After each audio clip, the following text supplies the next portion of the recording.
భద్రాద్రి కొత్తగూడెం జిల్లాలో పాల్వంచలోని ఆర్టీసీ బస్టాండ్ను 41 లక్షల రూపాయలతో మరమ్మత్తు పనులకు మంత్రి పువ్వాడ అజయ్ కుమార్ శంకుస్థాపన చేశారు.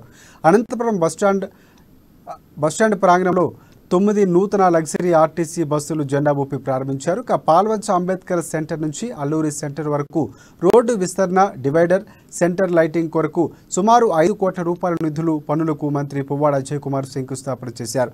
ఈ సందర్భంగా బీఆర్ఎస్ ప్రభుత్వం అధికారంలోనే అభివృద్ధి సంక్షేమ పథకాలు ప్రవేశపెట్టి ప్రజలకు అందిస్తుంటూ ముందుకు పోతున్నామని మంత్రి పువ్వాడ చెప్పారు.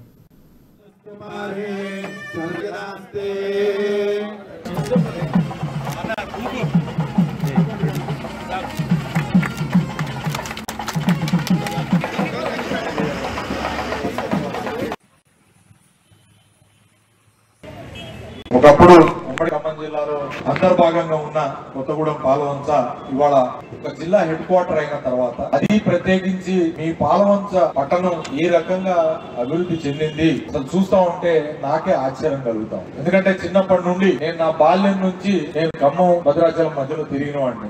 పాలవంచ కొత్తగూడెం పట్టణాలు ఏ రకంగా ఉండే అనేది మనందరికీ తెలిసిన విషయం. అట్లాంటిది ఇవాళ ఎక్కడ పాలవంచ పెద్దమ్మ తల్లి గుడి దగ్గర నుంచి తీసుకొని కొత్తగూడెం నుంచి దాటి మరి సుజాత్ నగర్ వైపు, అటువైపు రుద్రంపూర్ వైపు, ఇప్పుడు ఇవాళ మళ్ళీ కిన్నెరసాని రోడ్డు వైపు, అన్ని వైపులా కూడా రోడ్లన్నింటినీ కూడా ఇంత పెద్ద ఎత్తున విస్తరణ చేసుకొని సెంట్రల్ లైటింగ్ చేసుకొని